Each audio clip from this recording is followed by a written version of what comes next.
I shook Austin Kruger's hand and felt 7 years die. The conference room applauded. Dennis stood at the head of the table, chest puffed out like he'd won something. Everyone clapped. I clapped too. My name's Neil Richardson. I'm 52 years old, and I just watched my career get handed to a 23-year-old kid who'd been at Ironclad Industrial Solutions exactly 3 months. Congratulations, I said. The word tasted like rust. Austin grinned like he'd earned it. Fresh business degree from Northwestern and a confidence that came from never having to prove anything. He'd spent 3 months watching me handle vendor contracts, manage supply chain logistics for the automotive industry, and troubleshoot equipment failures across 4 states. Now he was my boss. Austin was Dennis's nephew. Everyone knew it. Nobody talked about it. Neil's been invaluable in getting Austin up to speed, Dennis added. Like that made it better. Like 7 years of perfect performance reviews and 60-hour weeks were just elaborate job training for someone else's future. I nodded, happy to help. The meeting ended. People filed out, offering Austin handshakes. I gathered my notepad and pen, moving slower than usual. My mind felt sharp and clear, like when you wake up at 0300 and suddenly understand something that's been bothering you for months. Old Navy habit. I still thought in military time sometimes. Dennis caught my arm as I reached the door. Neil, stick around a minute. We stood alone in the conference room. He loosened his tie and tried to look sympathetic. I know this might come as a surprise, he said, but Austin brings fresh perspectives, new energy. Sure, you understand, right? It's nothing personal. I looked at him for a long moment. Dennis was 52, same as me, soft around the middle with thinning hair he combed over to hide the bald spots. He'd inherited his position when his father-in-law retired. The irony wasn't lost on me. I understand perfectly, I said. He relaxed. Good. I knew you'd be professional about this. That's why you're such a valuable team member. Valuable. Not valuable enough for the promotion I'd earned, but valuable enough to train his nephew and smile about it. I walked back to my desk and sat down. Phones ringing, keyboards clicking, people solving problems. I opened my laptop and stared at the screen for a full minute. I'd started at Ironclad in March of 2018, right after my divorce finalized.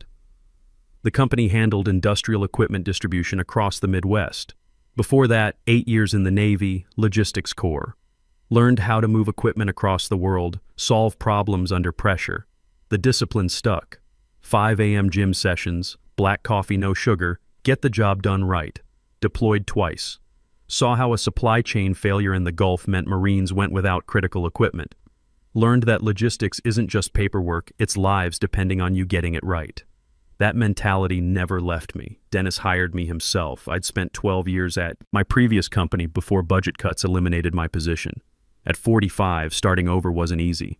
We're growing fast, he'd said. Lots of room for advancement for the right people. I became the right people. Worked weekends, stayed late, built relationships with suppliers from Detroit to Indianapolis.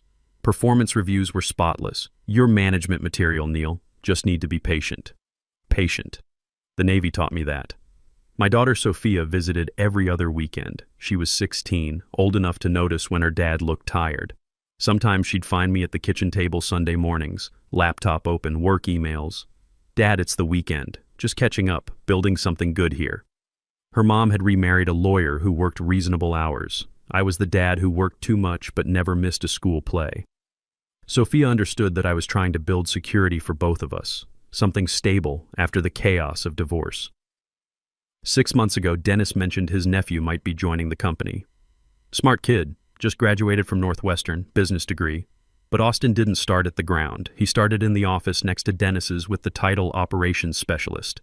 Dennis introduced him around like visiting royalty. Austin's going to observe our processes. Austin observed by sitting in on my client calls, taking notes while I explained vendor negotiations, asking questions that showed he didn't understand the basics. But he was eager, polite. Said yes, sir, and thank you like his mother raised him right. I trained him because that's what you do. You help the new guy. Even when the new guy's last name is Kruger and his uncle signs your paychecks. The moment I knew came 3 weeks ago during a conversation I wasn't supposed to hear. I'd stayed late to finish quarterly reports. The office was empty except for the cleaning crew. I was heading to the break room for coffee when I heard voices from Dennis's office. His door was cracked open. Sound carried in that hallway. The board's going to ask questions, Dennis was saying. Austin's only been here 2 months. Another voice, deeper, older. James from corporate. You said Neil was ready for promotion. Neil's solid, but Austin's family. And he's got the degree. The board likes degrees. What about Neil's experience? Dennis laughed. Not mean, but not kind either. Neil's a good worker. Reliable. But he's not executive material. He'll keep doing what he's doing, make good money, and everything works out. I stood in that hallway for 30 seconds, listening to them plan my future. Austin would get Henderson's position. I would train him, support him, and pretend to be grateful. Neil won't cause problems, Dennis continued. He's got a daughter, alimony payments. He needs this job. He'll fall in line. That's when I walked away quietly so they wouldn't hear my footsteps. I went back to my desk, saved my work, and left the building. Drove my F-150 home in complete silence. That night, I couldn't sleep. I kept thinking about Dennis's words. He'll fall in line, like I was a horse being broken to saddle. I thought about Sophia, how proud she'd been when I told her about the possible promotion. My dad's going to be a director, she'd told her friends. Now I'd have to explain why that wasn't happening. I thought about my ex-wife, how she'd always said I was too passive. You let people walk over you, Neil. Stand up for yourself for once. Maybe she'd been right. The next morning, I came to work with a different mindset. I watched Austin more carefully, noticed how Dennis included him in executive meetings while keeping me focused on day-to-day operations, saw how other managers started deferring to Austin on decisions that should have been mine. 2 days after the announcement, I went down to the warehouse to check inventory. Roy Sullivan was there, 58 years old, been with Ironclad for 20 years. He was organizing shipment manifests when I walked in. Heard about the promotion, Roy said without looking up. Austin Kruger, Dennis's nephew. Yeah. Roy finally looked at me. They're doing to you what they did to me 10 years ago, promised me operations manager, gave it to some kid with connections instead. You stayed. Worst mistake I ever made. Roy set down his clipboard. You got time for coffee? We sat in the break room with coffee. The warehouse was quiet. I was 48, Roy said. Been here 10 years. They promised me operations manager. I knew the job inside and out. Trained 3 guys who ended up my supervisors. What happened? District manager's son-in-law needed a job. Fresh MBA. They gave him my promotion. Told me I was too valuable in my current role. Roy laughed without humor. Means you're good enough to do the work, but not good enough to get credit. I stayed because I had a mortgage. 2 kids in college. That was 10 years ago. Roy looked at me directly. Don't be me, Neil. I'm 58 and I've got nothing but a pension and regret. You stay loyal to people who aren't loyal to you. It eats you from the inside. I've got a daughter. Alimony. I had 2 kids. You know what I wish I'd taught them? That self-respect matters more than a steady paycheck. In the Navy, we had a saying, mission first, people always. Dennis forgot the second part. Roy nodded. Men with backbones? That's rare. I stood up. Thanks, Roy. For what? Reminding me who I used to be. The next 3 weeks were clear. I watched Austin struggle with client calls, saw Dennis make excuses, noticed how managers avoided Austin's requests. The kid was drowning.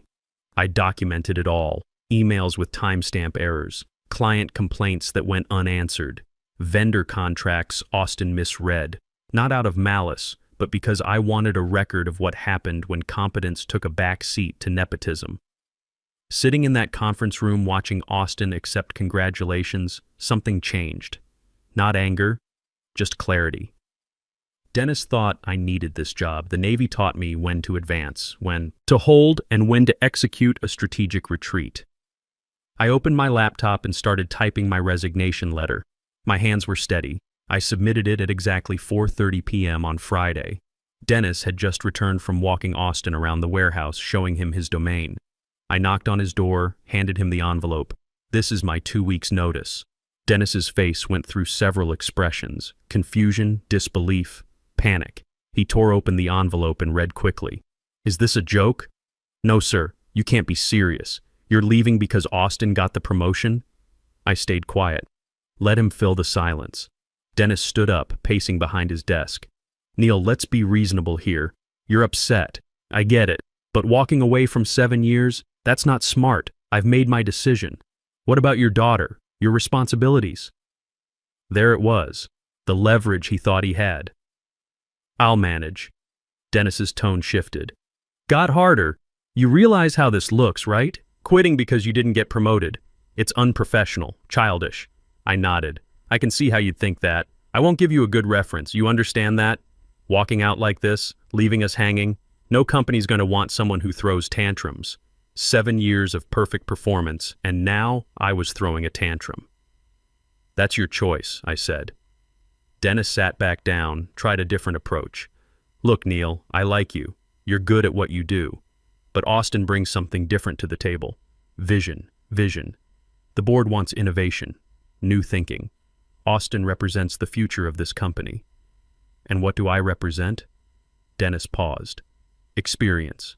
Stability. Those are valuable too. Valuable enough to train his replacement, but not valuable enough to promote. I appreciate the clarification, I said. Don't do this, Neil. Take the weekend. Think it over. Come back Monday and we'll pretend this conversation never happened. I looked at Dennis for a long moment. He genuinely believed I would back down. I'll finish out my 2 weeks, I said. Train Austin on anything he needs to know. Dennis's face darkened. You'll train him? You think Austin needs training from someone who quits when things don't go his way? He's going to need to understand the vendor contracts, the supply chain logistics, the emergency protocols. I kept my voice level. Unless you plan to figure all that out yourself. That hit home. Dennis knew he didn't understand the technical side of operations. Neither did Austin. Fine, Dennis said. 2 weeks. But don't expect any favors. Don't expect me to help you land somewhere else. You're burning bridges here, Neil. I nodded and turned to leave. Neil, Dennis called after me. You're making a mistake, a big one. I stopped at the door. Maybe, but it's my mistake to make. I walked back to my desk feeling lighter than I had in months. The office was mostly empty, people heading home for the weekend. Austin was still at his desk, studying organizational charts. I sat down and opened my laptop, started documenting everything Austin would need to know. Vendor contact information, emergency procedures, troubleshooting guides. I created spreadsheets, step-by-step protocols for handling client emergencies, lists of backup suppliers for every major component we sourced, contact numbers for warehouse managers across 4 states. Not because Dennis asked me to, but because the people who depended on our supply chains deserved better than chaos. Truck drivers, warehouse workers, client production managers. They didn't deserve to suffer because Dennis made a bad decision. My phone buzzed. Text from Sophia. Dad, can we get dinner tomorrow? I want to hear about your week. I smiled and typed back. Absolutely. I've got news to share. Good news. News about standing up for myself. About walking away from people who didn't value what I brought to the table. Saturday morning, Sophia showed up at 10 a.m. I made pancakes. We sat at the kitchen table with coffee. She took hers with cream and sugar. I took mine black. The morning sunlight came through the kitchen window. Outside, neighbors were mowing lawns, washing cars, normal Saturday activities. But this Saturday felt different. So what's the big news? She asked. I resigned from Ironclad yesterday. She set down her fork. What? Why? I told her about Austin, about the promotion, about 7 years handed to Dennis's nephew. Dad, I'm so sorry. Don't be. I should have done it weeks ago. Sophia studied me. You seem different, lighter. I feel different. Mom always said you let people walk over you. I never understood until now. You didn't let them this time. No, I didn't. I'm proud of you, Dad. Those 4 words meant more than 7 years of performance reviews. What are you going to do now? I've got interviews lined up. Turns out my client relationships are worth more than I thought. You mean the clients trust you, not the company? Something like that. We finished breakfast and I drove her back to her mom's. Before she got out of the truck, she hugged me. Whatever happens, you made the right choice. I watched her walk to the door. For the first time in 7 years, I felt like the man I used to be. The one who served 8 years in the Navy. The one who knew when to stand his ground and when to walk away.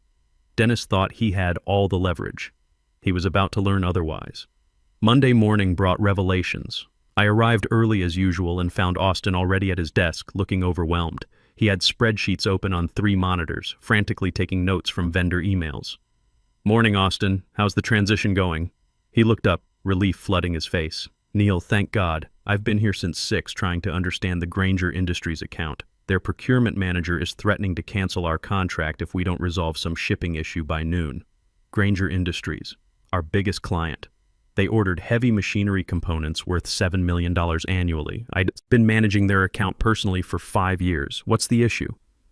Something about delayed titanium brackets from our supplier in Toledo, but I can't figure out which supplier, and their emails are confusing. I looked at Austin's screen. He had Grainger's email open, but he was also looking at supplier contracts that had nothing to do with titanium brackets. He was drowning. I spent the next 3 hours walking Austin through the Grainger relationship, explained how their just-in-time delivery requirements worked, showed him the backup supplier network I'd built over 5 years. "This is incredibly complex," Austin said as we finished resolving the crisis. "How do you keep track of all these moving parts?" "Experience. And good documentation." "Could you show me your documentation system?" That's when I realized something. Dennis hadn't just promoted Austin without preparation. He'd promoted him without understanding what the job actually required. Austin wasn't incompetent. He was completely unprepared for the scope of regional operations. There's a difference. Incompetence is permanent. Unpreparedness can be fixed with time and training, but Dennis didn't have time, and I wasn't going to be there to train him. I spent my lunch break making phone calls to contacts I'd built over the years. Word travels fast in industrial logistics. "Neil," said Trish Grainger, the procurement manager, "I heard rumors about management changes. Please tell me you're still handling our account for the next 2 weeks. After that, Austin Kruger will be your primary contact." Silence. "Kruger. As in Dennis's nephew?" "Neil, that kid called me this morning asking questions that made no sense. I don't have time to train Ironclad's management. If your company can't provide competent service, we'll find someone who can." That conversation repeated itself 4 times with 4 different major clients. By the end of the day, I had a clearer picture of what would happen after I left. Austin would struggle. Clients would get frustrated. Dennis would panic and try to micromanage operations he didn't understand. But that wasn't my problem anymore. By Wednesday, I had 3 job interviews scheduled. My first interview was Thursday morning with Apex Logistics Group, a renewable energy equipment distributor based in Columbus. Their regional manager, Patrick Reynolds, had been trying to recruit me for 2 years. "Neil," Patrick said as we shook hands in his office, "I heard through the grapevine that you might be available. Word travels fast. It does when good people become available, especially people with your client relationships." We sat down. Patrick's office had military memorabilia on the walls. "You served?" he asked. 8 years. Navy, Logistics Corps, Army here. 10 years logistics. Patrick's face changed. Recognition, respect. We talked for 20 minutes about service, transitioning to civilian life, how military logistics prepared us for chaos, how the private sector talks about efficiency, but the military actually practices it under fire. "The corporate world is full of people who talk strategy but can't execute," Patrick said. "You and I, we know how to get things done. We understand accountability. Someone tells you they'll deliver by Euro 600, it better be there at Euro 600. Mission first, people always." "Exactly." Patrick slid a folder across his desk. "VP of Operations. 45% salary increase plus equity stake. We want you to bring your client network. Grainger Industries, Summit Manufacturing, Frontier Equipment, Precision Components. Those relationships are yours, not Ironclad's." I looked at the offer. "Validation. Your reputation in this industry is solid. People trust you. That's worth more than any MBA. I'd need to finish my 2 weeks at Ironclad. Of course. Professional courtesy. Though I suspect they might release you early once they understand the situation." Patrick was right about that. Friday afternoon, Dennis called me into his office again. Austin sat in the corner looking miserable. "I hear you're interviewing with competitors," Dennis said. "I'm exploring opportunities. While you're still employed here, while you're training Austin. That's a conflict of interest." I stayed quiet. "It's also corporate espionage. Your client relationships are proprietary. My client relationships are personal. I built them over 7 years of professional service." Dennis's face was red. "Those clients belong to Ironclad. You take them with you, and we'll sue you for everything you're worth." Austin spoke up from the corner. Uncle Dennis, maybe we should— Shut up, Austin! Dennis didn't take his eyes off me. Neil, you walk out that door and try to steal our clients, I'll make sure you never work in this industry again. I stood up slowly. Dennis, I've given you 7 years of my life. Perfect performance reviews, 60-hour weeks. I trained your nephew to take the job you promised me. I've been nothing but professional through this entire process. I'm finishing my 2 weeks' notice and moving on to a better opportunity. What happens after that depends on how you handle the transition. Dennis leaned back in his chair. We'll see about that. I walked to the door, then turned back. Austin, if you need help with anything over the next week, just ask. Despite what your uncle thinks, I want you to succeed. Austin nodded, grateful. Dennis glared. I spent my last week at Ironclad documenting everything Austin would need to know. Not because Dennis deserved it, but because Austin was 23 years old and had been thrown into a situation beyond his control. Tuesday of my final week, Austin caught me in the hallway. Neil, can I talk to you? Privately? We walked to the break room. Austin looked exhausted. I didn't ask for this promotion. Uncle Dennis told me it was a done deal, that you were moving to a different position. I didn't know he was lying to both of us. You're in over your head. I know. Every client call is a disaster. I can't sleep. I looked at the, kid. Stressed, overwhelmed, honest enough to admit it. You're not stupid, Austin. You're just unprepared. That's on Dennis, not you. What should I do? Learn everything you can. Take notes. Ask questions. And when this falls apart, don't let it define you. You think it's going to fall apart? I think Dennis set you up to fail so he could prove family loyalty matters more than competence. You're the collateral damage. On my final day, I cleaned out my desk, said goodbye to coworkers, and handed Dennis my security badge. This isn't over, Dennis said. For me, it is. I walked out of Ironclad Industrial Solutions feeling lighter than I had in years. The payback came 9 months later. I was settling into my new role at Apex when Patrick called me into his office with a grin. Neil, you need to see this. He slid a business magazine across his desk. The headline read, Ironclad Industrial Hemorrhages Clients, Nepotism Investigation Launched. The article detailed how Ironclad had lost 4 major accounts in 6 months. Grainger Industries, Summit Manufacturing, Frontier Equipment, and Precision Components. Revenue in the Midwest region was down 70%. The board had launched an investigation into management practices. The article quoted an anonymous board member. We discovered a pattern of nepotistic hiring that prioritized family connections over qualifications. This violated company policy and shareholder trust. Dennis Kruger was terminated last week, Patrick said. Board discovered Austin had been hired without proper qualifications. They're calling it a nepotism investigation. I read further. Austin had resigned voluntarily after 3 months of struggling with accounts he couldn't manage. He'd returned to graduate school for supply chain management. Smart move. According to the article, Dennis faced a lawsuit from Grainger Industries for breach of contract after a supply chain failure caused a production delay that cost them $3 million. The failure happened 2 months after I left. Austin had authorized a shipment from an uncertified supplier to save money. The parts were defective. Here's the interesting part, Patrick continued. 3 of their remaining clients have reached out to us, specifically asking if you're available to handle their accounts. 2 months later, I was on a golf course outside Columbus with a potential client. 4th hole, par 3. Heard Ironclad's falling apart, he said. Austin Kruger's gone. Dennis facing lawsuits. Complete mess. I didn't say anything. We've been with Ironclad for 8 years, but our account manager left. Some guy named Neil Richardson. You know him? I'm Neil Richardson. He stopped walking. You're kidding. Joined Apex 9 months ago. VP of Operations. That makes this easy. We've been looking for a reason to switch. Think Apex can handle a $4 million annual account? We can handle it. By the time we shook hands at the clubhouse, I had a new client. No hard sell, no bad-mouthing, just professional competence and personal trust. That's how it works in this industry. People follow people, not companies. A year after I left Ironclad, I was driving through Toledo on business. Stopped for lunch at a diner near the industrial district. Austin Kruger was sitting alone in a corner booth reading a textbook. He looked up when I approached. "Neil, what are you doing here?"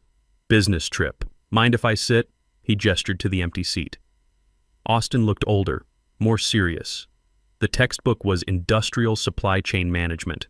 Back in school, master's program at Ohio State, supply chain focus. He smiled. Figured I should actually learn what I was supposed to be doing. "That's smart. I wanted to thank you for how you handled everything. You could have hung me out to dry, but you didn't. You were in an impossible situation. Uncle Dennis still blames you for everything. Says you sabotaged the company." I sipped my coffee. "What do you think?" Austin closed his textbook. "I think I was 23 years old with a business degree and no real-world experience. I think Uncle Dennis gave me a job I wasn't qualified for because I was family. And I think you spent 7 years earning a promotion that should have been yours." We sat quietly for a moment. "I'm sorry about how everything went down," Austin said. "You deserve better. We both did. But sometimes things work out the way they're supposed to." Austin nodded. "I heard you're doing well at Apex."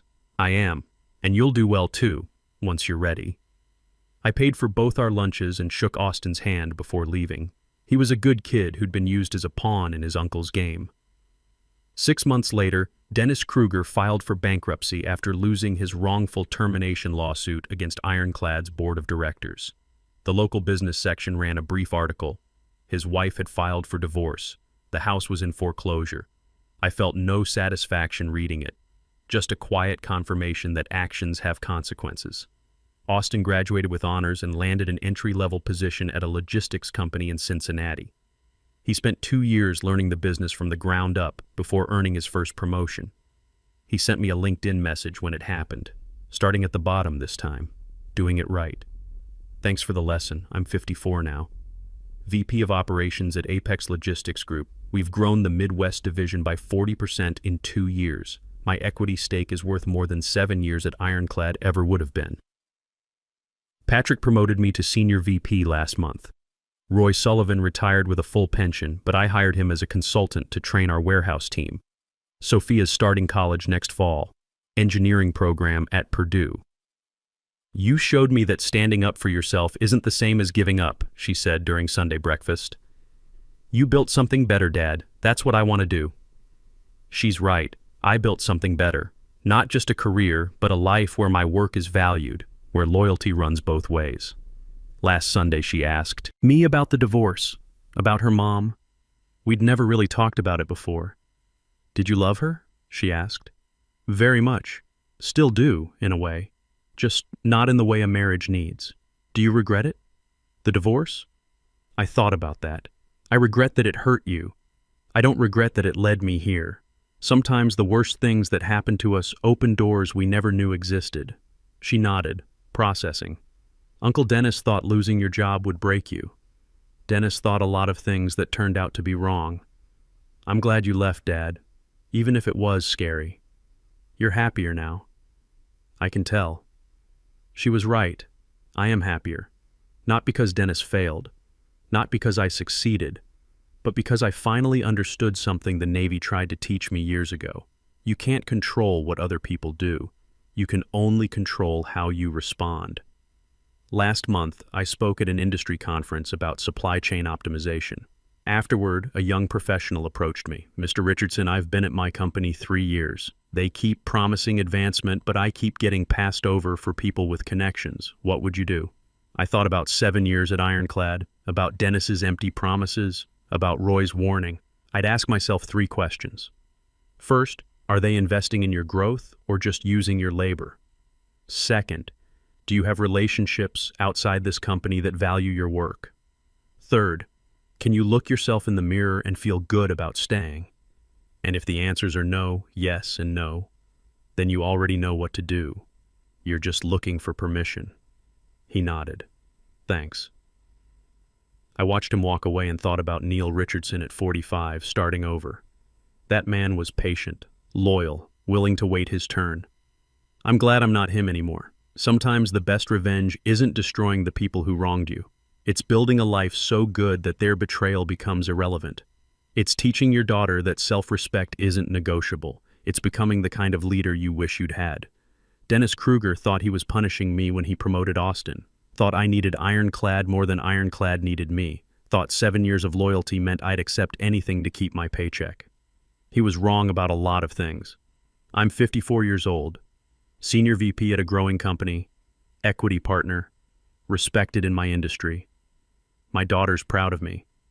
I sleep well at night. And every morning I wake up at 5 a.m. for the gym. Old Navy habit. The discipline stuck.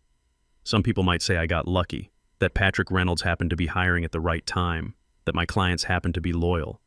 But luck is what happens when preparation meets opportunity. I spent 7 years building relationships, learning every aspect of the business, earning trust one transaction at a time. When the opportunity came to walk away, I was prepared. That's not revenge. That's not luck. That's just living well.